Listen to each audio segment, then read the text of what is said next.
Just a few days ago, we had a lovely short live stream here on the channel, kind of showcasing a selection of the decks from the September $2,000 TCGplayer Invitational Qualifier, and during that stream, we decided to play some of the deck that finished in both 3rd and 5th, in the form of Emerald Amethyst Evasives, or Emerald Amethyst Aggro if you like. If you want more of a detailed breakdown about this deck list, you can check out the article on TCGplayer in the description box down below. Alternatively, there are a few games available in yesterday's video where we kind of put together a bit of a menagerie showcasing some gameplay from all of the decks that did well at this event. But this game was special, and I wanted to separate it out from the bunch to showcase it all by itself. This might be my favourite game of Lorcana I've ever played against Ruby Amethyst Control, the big bad of the game right now, where we spot a very interesting line towards the end of the game that manages to secure us a win in a game that many players might have lost. If you enjoy this style of content, by all means subscribe to the channel. You'll be having plenty more of it here on the channel in due time, and we appreciate the support from everyone who's done so already. But until then, enjoy this lovely little game, and I'll see you again very soon. Have a good one.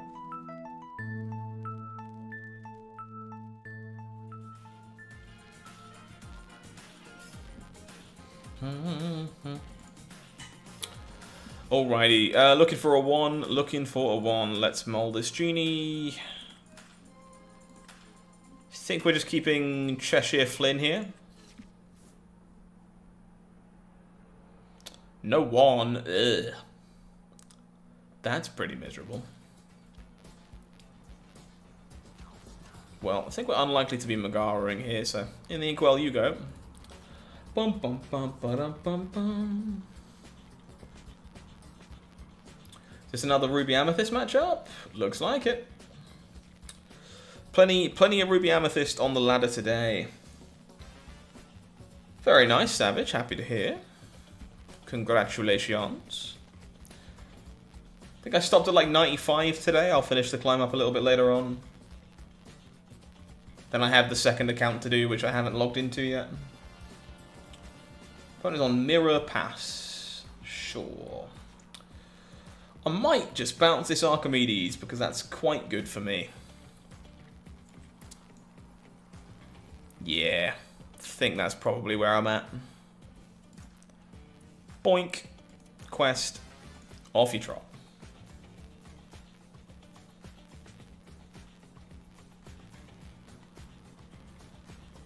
Into the Inkwell it goes. Ah, we had the Rafiki anyways. That's a little unfortunate. Was hoping it was just a Maleficent on the other side, but that's how it be. Am I trading Rafikis? Probably not.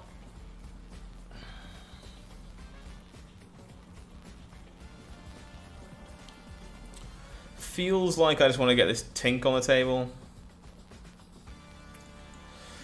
This deck is very much not my style. And that's good to know. Like, it's good to be able to pick these lists up that did well and figure out what feels like I would enjoy playing it and what won't. And yeah, it's not too surprising for me really, but the Emerald decks still don't appeal to me massively so far. I'd of course love for that to be a infrequent thing, but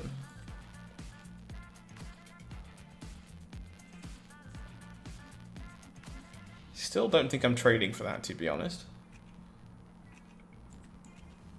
Got a little bit of time until the Be Prepared is available. Just hoping there is no Dragon's Fire in the immediate future.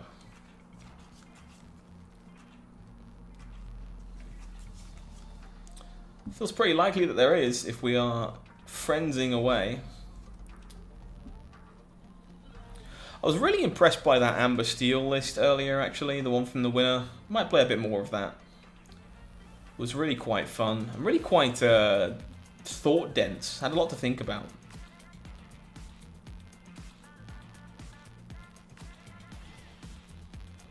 Pocket Watch is really quite good in this matchup as well. Alright, probably trading for Rafikis here, I think.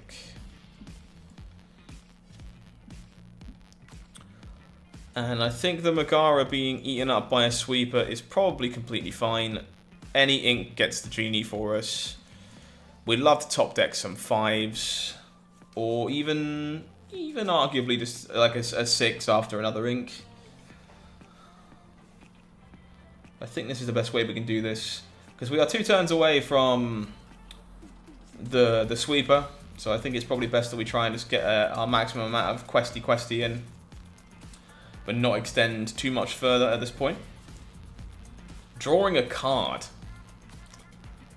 Alright, well, you will not catch me dead playing another card to this board at the moment, because I think this is about as face up as it possibly can be.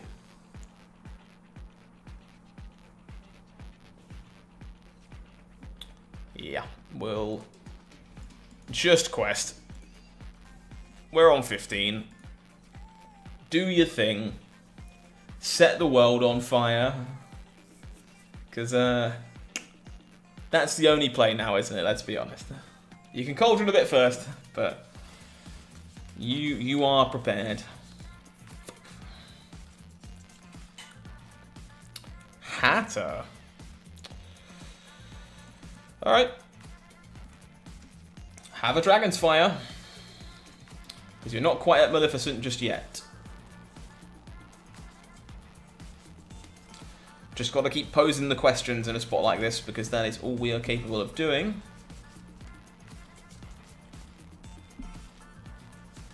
They actually ink a Maleficent, which is kind of nuts. The Elsa? That's okay, that makes sense.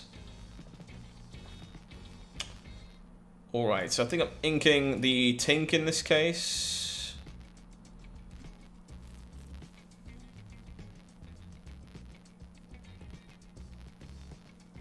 Do we just force the Elsa again? I think that gets us anywhere.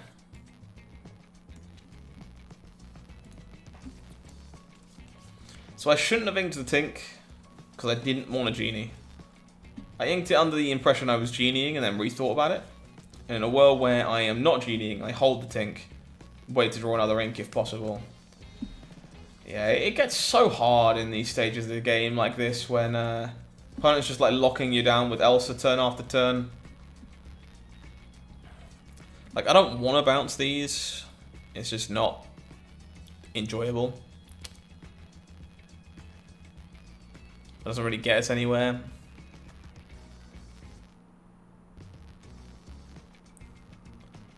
They didn't ink, in fairness.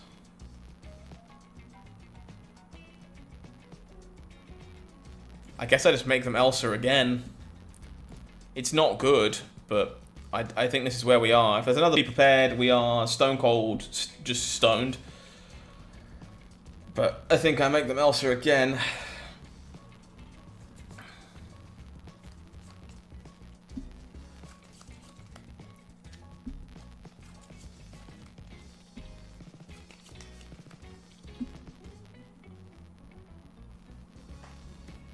Yarp. So at least I get myself to 17 lore in this spot. No, I don't, because there is another Elsa on board, obviously, Scott. Jesus.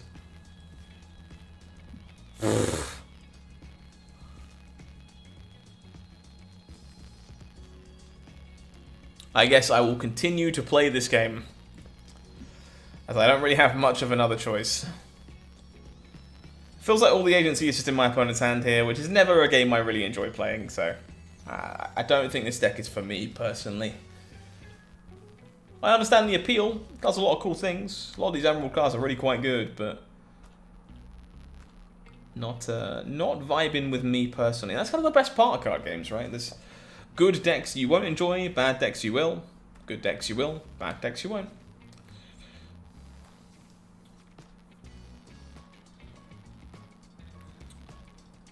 Are you prepared for me? You are. Alright. And we know there's another Elsa on the other side too. That's like the only draw that I'm not conceding, I think.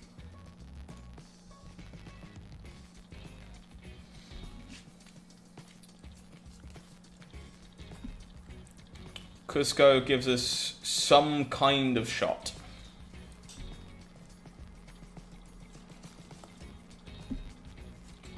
Broom's back to Be Prepared. Not sure that's much going to matter. So what we need to do here ideally is peel another Cusco.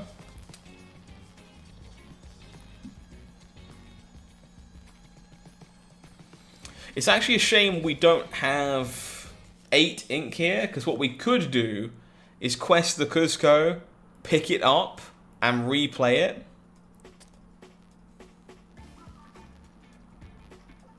If I'd drawn an inkable, I might have waited.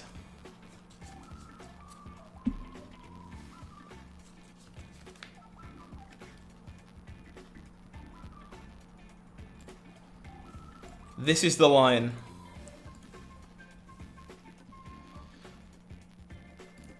This is the only out we have. Replay the Cusco, hope it survives.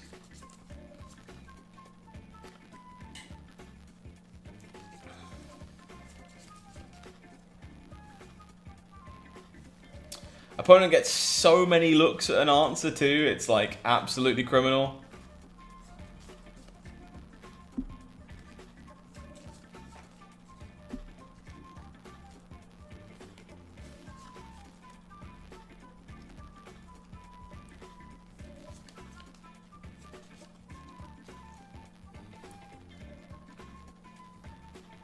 Gotta play to your outs though. Playing to your outs is an important part of the game. Be prepared going back. More cards draw. They are digging. I don't necessarily think they've got it yet, but they do get like 6 more looks. We are not in a position to play around and find out. Do something about it.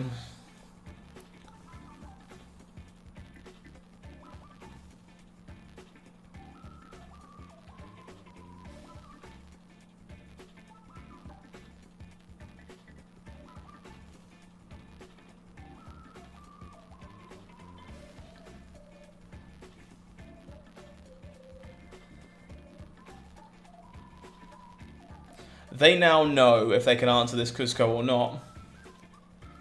They've seen all the cards they're going to see. Do you have a way? You get another look.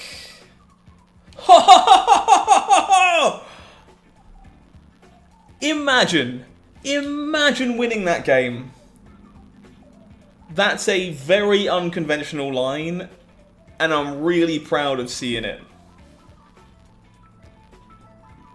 Highway robbery from Cusco Temperamental Emperor. Proud of that one. That one probably makes a YouTube video. That was a pretty sick one.